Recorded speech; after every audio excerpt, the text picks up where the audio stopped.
أعوذ بالله من الشيطان الرجيم.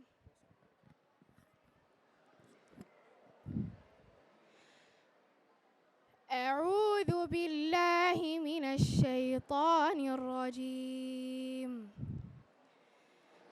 يا أيها الناس إنا خلقناكم من ذكر وأنثى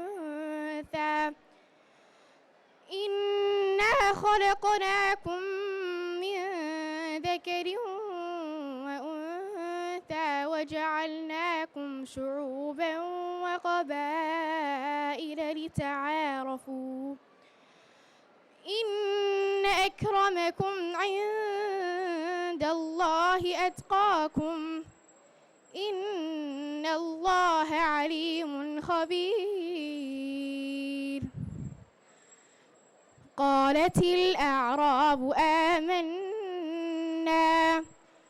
قل لم تؤمنوا ولكن قولوا أسلمنا ولما يدخل الإيمان في قلوبكم وإن تطيعوا الله ورسوله لا يلتكم من أعمالكم شيئا إن الله غفور رحيم. إنما المؤمنون الذين آمنوا بالله ورسوله ثم لم يرتابوا وجاهدوا بأموالهم وأنفسهم في سبيل الله أولئك هم الصادقون.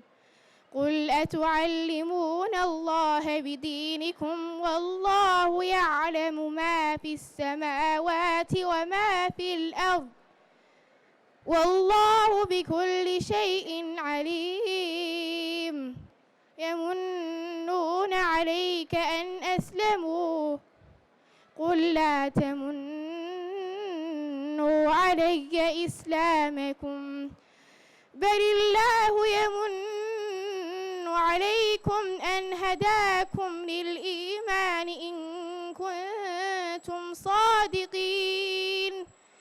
إن الله يعلم غيب السماوات والأرض والله بصير بما تعملون. صدق الله العظيم.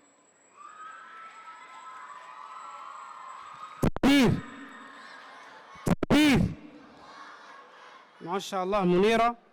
Allah subhanahu wa ta'ala bless her. We're going to continue, inshallah ta'ala. Before we continue with the Quran and the program, I'd like to call up one of our keynote speakers for a short reminder. Inshallah ta'ala, I'd like to call up Ustabth Nouman Ali Khan to the stage.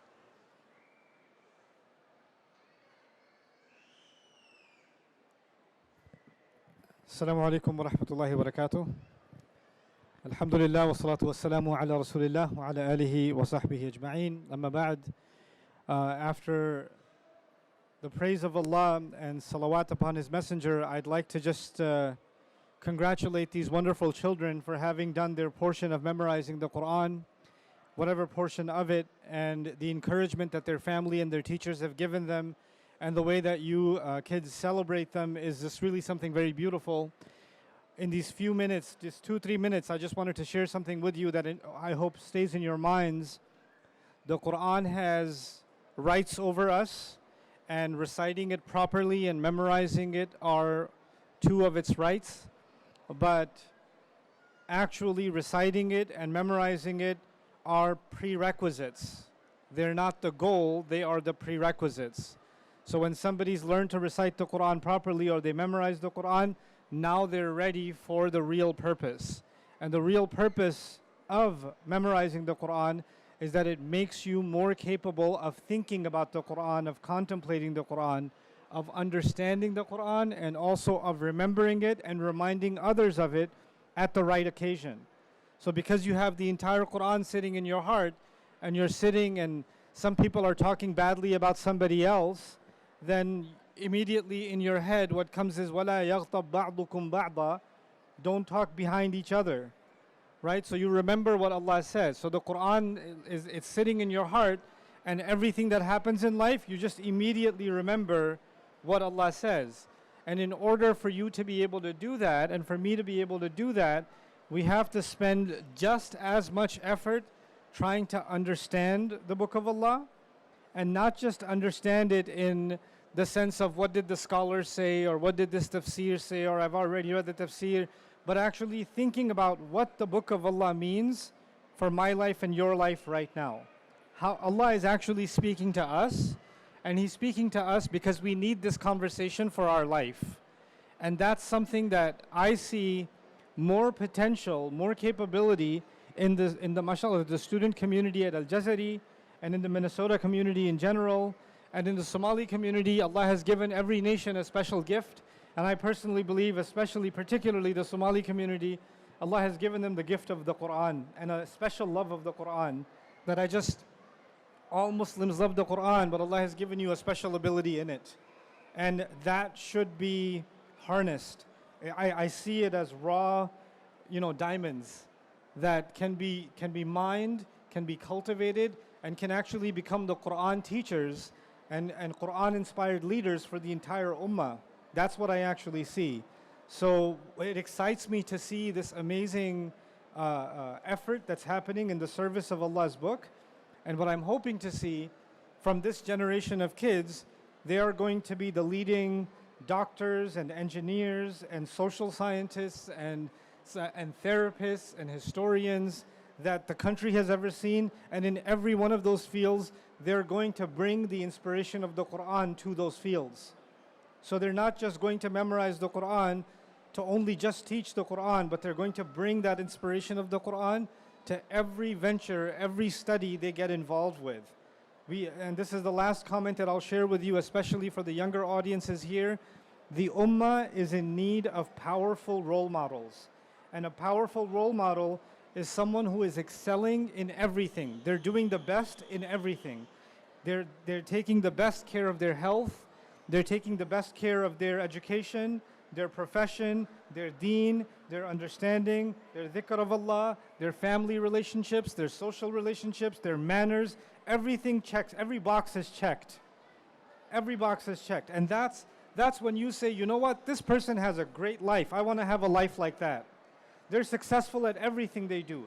They're successful in their relationships. They're successful with their friendships. They're successful with their relationship with Allah. They're successful in their business, in their job, in their careers.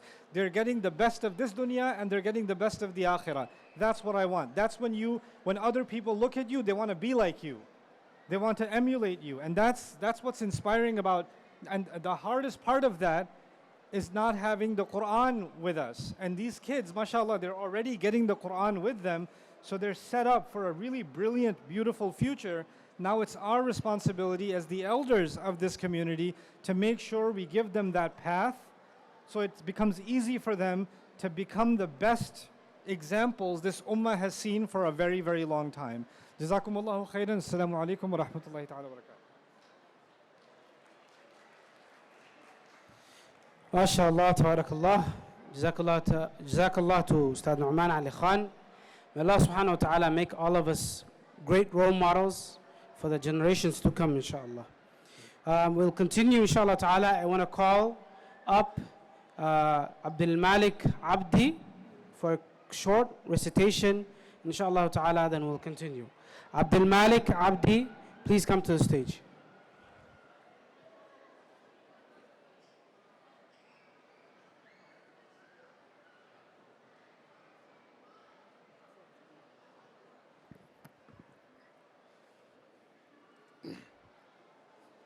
أعوذ بالله من الشيطان الرجيم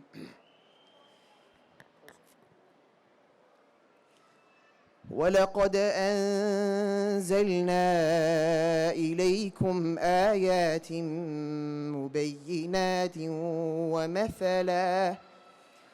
ومثلا من الذين خلوا من قبلكم وموعظة للمتقين الله نور السماوات والأرض مثل نوره كمشكاة فيها مصباح المصباح في زجاجة الزجاجة كأنها كوكب دري يوقد من شجرة مباركة زيتونة لا شرقية ولا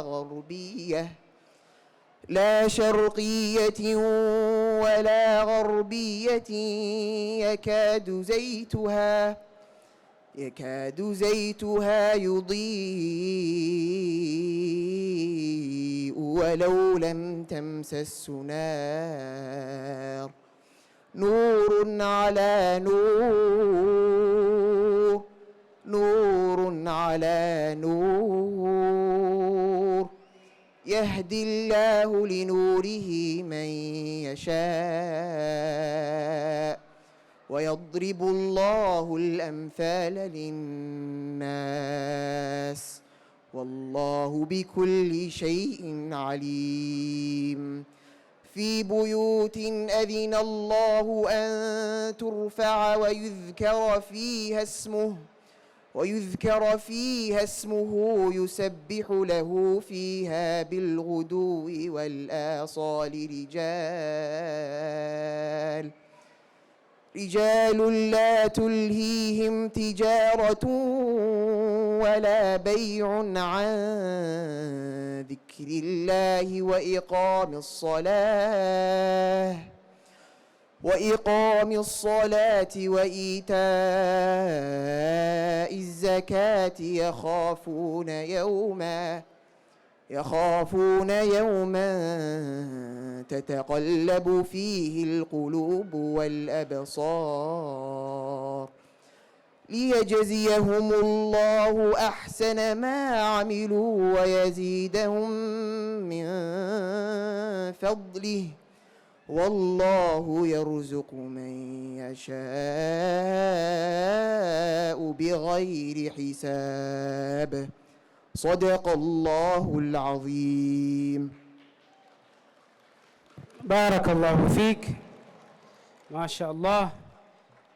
Before we get to the next set of students who will receive certificates, I'd like to call up, inshallah ta'ala, Umar Muhammad for a short speech on his experience. Tafaddal, Umar.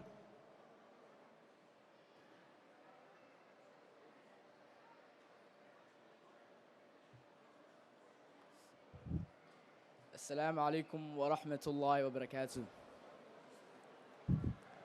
My name is Umar Muhammad, and 1 year and 9 months ago, I was talking about the importance of adab. But now, I come back as a student of knowledge, who has experienced true kindness and motivation for the sake of Allah subhanahu wa ta'ala. As a kid growing up, I was always caught up in stuff that wouldn't benefit me at all in life. I was too busy on the PlayStation, as my youth was wasted on unbeneficial things. But one day, my amazing mother came to the decision to take me to a duksi known as Al Jazari. With this sudden move came an eye-opener. I realized in life, true happiness doesn't come from having success in the dunya, rather in the hereafter. As a young man growing up in America, there will always be something holding you back. A new distraction, a calamity that sucks you back into societal norms. Kids my age just probably want to fit in. They feel as if being achieved in the dunya means you will forever be happy. But with happiness, always comes an end. Why settle for happiness in a world we won't abide in forever? What makes you think your creator isn't always watching? Why strive for more simpler pleasures when you could have all you could dream of in the hereafter? قال الله تعالى بعد أعوذ بالله من الشيطان الرجيم يا قوم إنما هذه الحياة الدنيا الدنيا متاع وإن الآخرة هي دار القرار. Verily, the doors of paradise that day will be busy in joyful things. Surely the companions of the garden today are cheerful in their occupation. Wow. How could people sacrifice a chance of true happiness, a endless joy, just for a taste of temporary pleasure? Why sacrifice a chance for Allah subhanahu wa ta'ala salaming you? Just picture your Lord, your creator, your sustainer, saying peace be to you. We must not hold ourselves back just for temporary pleasures when we could have the world. We are brought in this world for one thing and one thing only, as Allah has stated in the Quran. قال الله تعالى وما خلقت الجن والإنس إلا ليعبدون. I did not create the jinn and the humans except that they may worship me. We are created for one purpose. No matter how many times you are led astray, we almost always find Allah, as He is our creator. He is the one that will grant us the reward of Jannah. How dare we disobey Him? How dare we be led astray with Jannah yearning for us? Why should we fall into desires when we can have all the pleasures in Jannah? Why live with no purpose when Allah is telling us you will be rewarded if you believe in me? Why willingly ignore Allah's promise? We could be what Allah intended us to be. We could never fall trapped into the dunya. We should always remember Allah's promise and always find a way to stay connected to our Deen. And with that, I would like to conclude my speech. I hope I could have helped you all benefit, even if only an atom. Jazakallahu khairan wa assalamu alaikum wa rahmatullahi wa barakatuh.